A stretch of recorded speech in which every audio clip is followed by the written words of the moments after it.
Thomas Shelby has a reputation to uphold.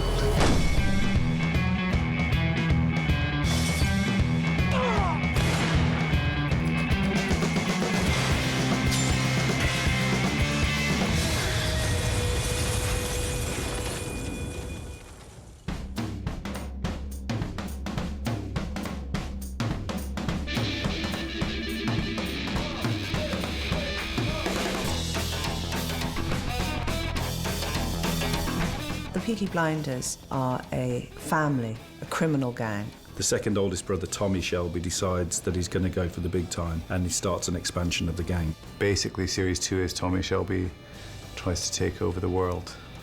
The pressure's much larger on him, the weight of the world, and he's even more on his own and treading his own path. And at the same time as wanting to expand the illegal empire, his ultimate ambition is to establish a legal business. In the first series, when he's just been spat out from the First World War and, you know, come back a bit damaged by what he's experienced and what he's seen, and having that lack of respect for authority means that he's just like, right, I'm going to take what I can get. The next target is London. Getting involved with the London gangs, which is obviously getting him into a much deeper hole than he ever anticipated. These guys are obviously the most feared and respected gang in Birmingham, but you know, going to London, that's a whole different level. It's all the family problems and the suffering that can come with that, and the strain that myself and Paul Anderson's character and the rest of us are put under through what Tommy's doing. Anyone like Tommy who is so good at what he does attracts the attention of powerful people who he has to use all of his skills and his wits to survive. I think Stephen's writing in the first series was great, but I think in the second series is superb. He's weaved this web involving so many different characters. We've tried to create a bigger world. It's a much bigger palette. And there's much more going on, and we have our fingers in many more pies. It's a little bit more hectic and a bit more faster, and that's what you're talking about this season. So from the first episode, it just goes from there. It's big. You know, it's on a different level this year. It's the whole scope of the thing. I mean, before we thought it was big, and they've really upped it a notch. Contacts in the racing world. Yeah, Michael, you drive. Thomas Shelby. Tommy, down! No! Tommy Shelby and that fucking Arthur!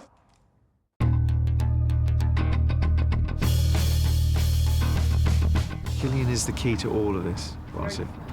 We want Tommy to do well. I think the audience want him to survive, but he acts it so incredibly well.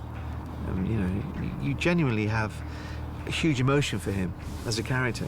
Sometimes I'm looking into his eyeballs going, oh God, you could play it all big and out there, but making him quite internal, it's just as intimidating as someone growling at you. His business is his love, and that's the one thing that he feels he can have control over. Sometimes it's shocking to see him transform into Tommy Shelby. It's a testament to a great actor. He just is the perfect guy for Tommy Shelby. He's an extraordinary talent, and he's a terrifically decent human being. He's a leader, and he's a lovely man, and he's wildly, wildly talented. Tommy's composed, got a lot going on, and he takes it all in his stride, and Gillian's very subtle and understated, and it's great to watch, yeah. Sometimes I look at him on set, and he is a boss. He's effortless with it. You may question Tommy's morals, but you know, these guys, the word moral I don't think applies. Pretty heavy history between Inspector Campbell and Tommy. Obviously there's a complicated love triangle there as well, which continues to bubble in this season, and Campbell's wickedness and hatred for Tommy is just being compounded by Tommy's sort of success and expansion. So the two men couldn't hate each other more. You shouldn't love Campbell, but you love him. You just can't help but love him, and that's the brilliance of Sam's performance. Just done a film called Lock with Tom Hardy. And he was brilliant, and we got on really well. And I said, take a look at this, see what you think. And he said, yes. Tom Hardy is an exceptional actor to work with because he's one of the biggest movie stars in the world at the moment. And he's everything that you would hope that he might be on set, what he brings to scenes. He's unpredictable, charismatic, aggressive. He comes against Sabini, the Sabini gang, and the Solomon gang. They're quite formidable. His biggest threat, interestingly, is Campbell. Chester Campbell's mission is to clean up the police, clean up the gangs. He's capable of great violence. He can be brutal and beastly. But on the other hand, he believes he's on the side of the angels. Campbell is really the one who represents the opposite to Tommy. But, you know, as an opposite, you're also a reflection, I think, and so the two of them do have a great deal in common. It's great. I mean, it's kind of like every scene is like, you know, a ding-ding around to Tommy or ding-ding around to Campbell, and it's a constant game of one-upmanship the whole time between the two of them, and they almost seem to enjoy watching the other squirm. Yeah, it's great to play those scenes. And it's been very interesting and rewarding working with Cillian Murphy. I think he's an outstanding actor and a very nice bloke. And we've had a lot of fun.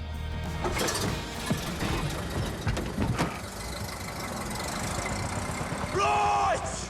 Peaky Blinders again on fucking holiday! Sit down, you mad bastard! Fucking...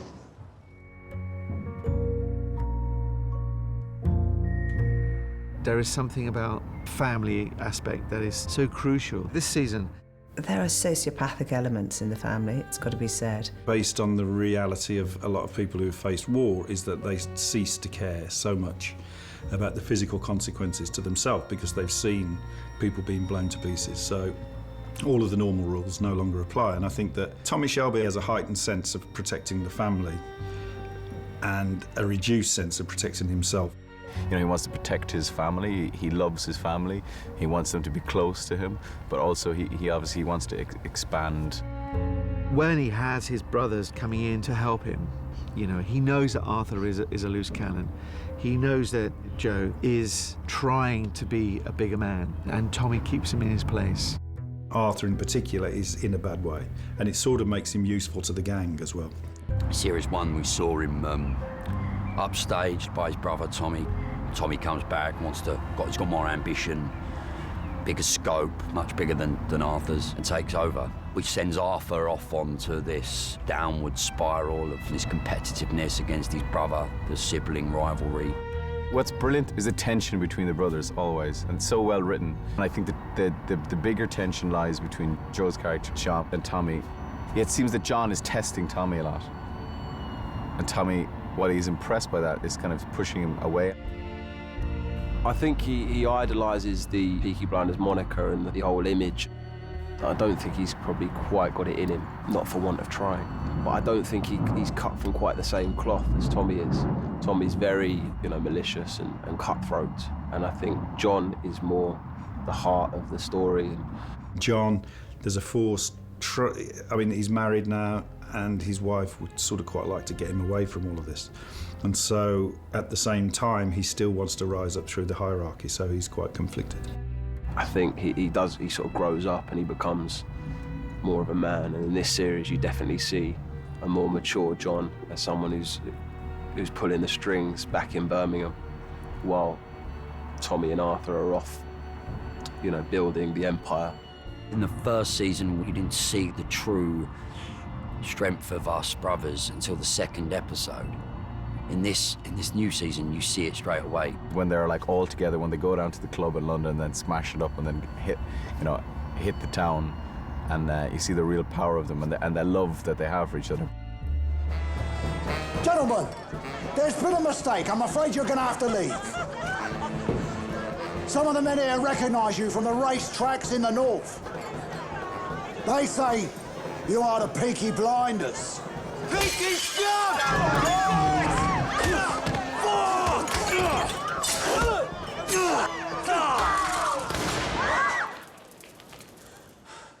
Get out.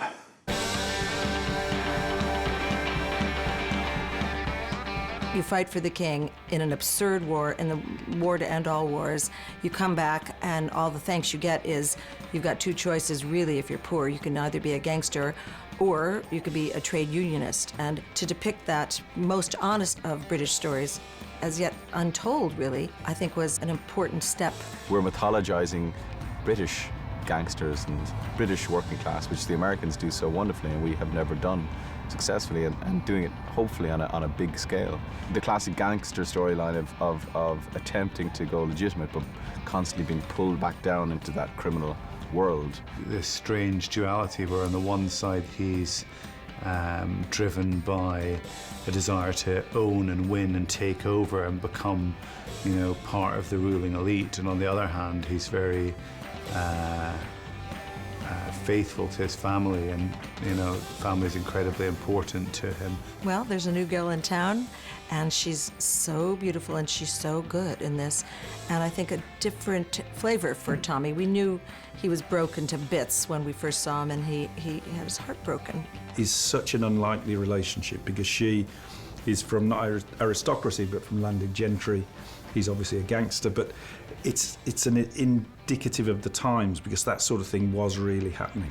In the same club you'd get gangsters, aristocrats, I mean real aristocrats like royal family, actors, or artists, all sorts of people all together, and you would have these relationships developing, so it's just looking at how that happens. I enjoyed it because it really worked well with my character because she's been around, she's well educated, she's met all kinds of walks of life, different people. And I think while it slightly unnerves her to begin with, I think she's able to match him in that. She doesn't fill the gaps because he's not saying anything.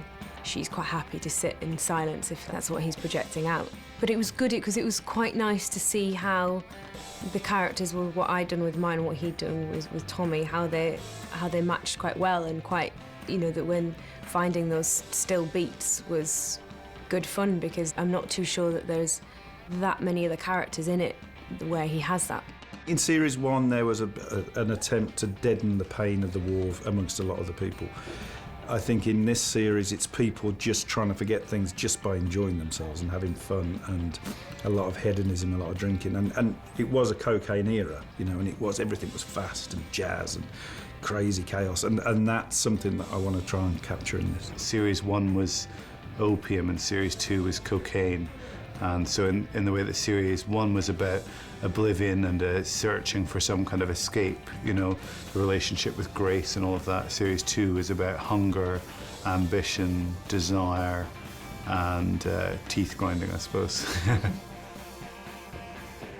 Those of you who are last will soon be first.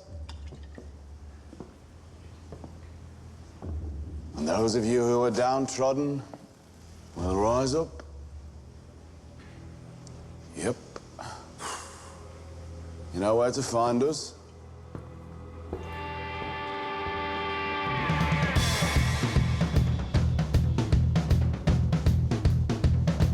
Yeah, well, there's strong female characters in it. Aunt Polly, our sister, Esme. Women have a great voice.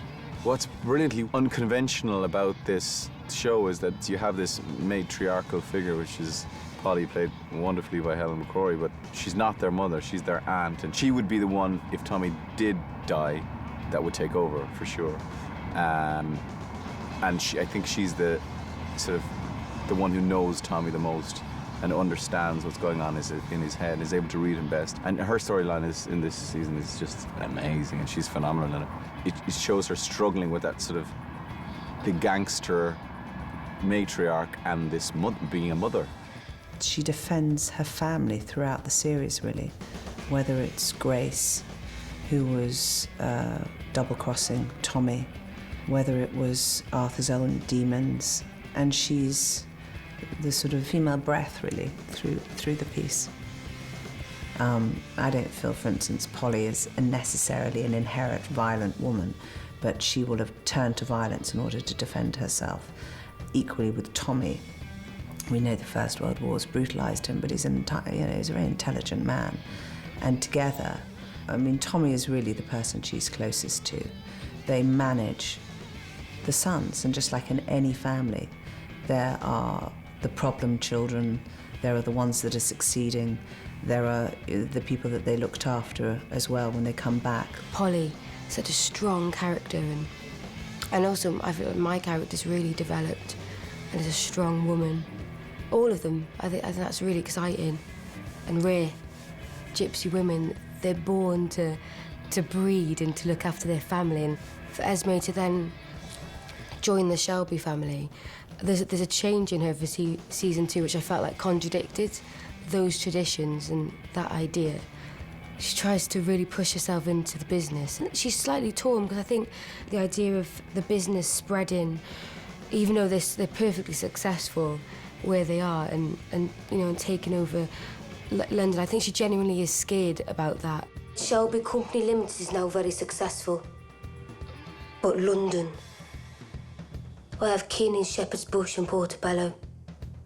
It's more like wars between armies down there. I do think that she's inspired by Polly, and Polly runs the roost, you know, she rules the roost. She knows exactly what she's doing, and most of the time she's probably the only person that's actually making any sense. There's like a big surge now of, not only in film but TV as well, of like really strong female characters. But I think that's exciting for everybody. I don't even think it's necessarily just women that enjoy that.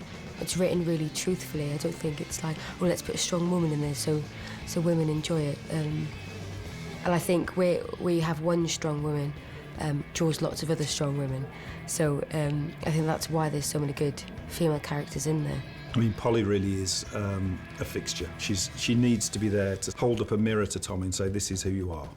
She's so scary at some point and so vulnerable. At other times, she can do it with a look, you know. The female characters are, I hope, strong and central, and they're certainly not just the other half of a relationship. They are main players within the whole thing. I'm sorry.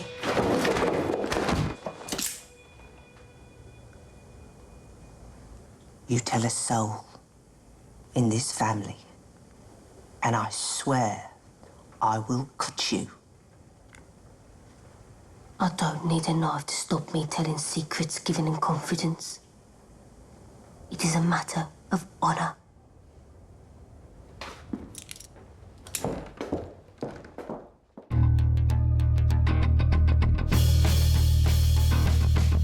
To do a Series 2 after a very successful Series 1 is very hard. There are approximately 3 times as many locations and more than twice as many cast in Peaky Blinders this year. It's a much bigger world. It's not just the world of Birmingham, it's the world outside of that too. It's London, and it's the empire ultimately for Tommy Shelby. I think that there is a point whereby Tommy Shelby's world can only last so long just because of all the risks he's going to start taking. And I think he's going to start taking bigger risks in the next series. Tommy Shelby was dealt a very good hand in Series 1. He got the guns, and he knew how to play it. Series 2, he's dealt a bad hand. And the measure of a man is what you do with that bad hand, what happens when he's really under pressure. The Shelby family can go on, that they have the ability to move on to the next phase of their life, you know? Peaky Blinders is spearheading something that's different, that's bold and original and daring, and I'm very excited to be part of that. You know, you can't help but get sucked into this world. I've never been part of something like that where you don't know what's going to happen. And I can sit here now and speculate, but I don't know. I'll see what Stephen wants to, where he wants to take it. But I'll just wait in excitement to see what happens to him. What will become of Arthur? Do you think he'll meet his end? And whatever it'll be great. This could just go on and on and on, which I hope it does, because it's so good. Even if I'm not in it, I just want to watch it. You know, once you start off on a high standard, you can only take it further. And then you see the start of what might be coming, where we try and break America. He doesn't want to be in trouble. He just wants to get on with his life. But he seems to be involved with so many dreadfully difficult people, including the IRA, to the Sabini gang, Solomon gang. It's getting bigger, it's getting richer, and as a result of that, it's getting more dangerous, and they're entering areas of even greater jeopardy. Can they survive, out of their comfort zone? Will this work, or have they just taken one step too far?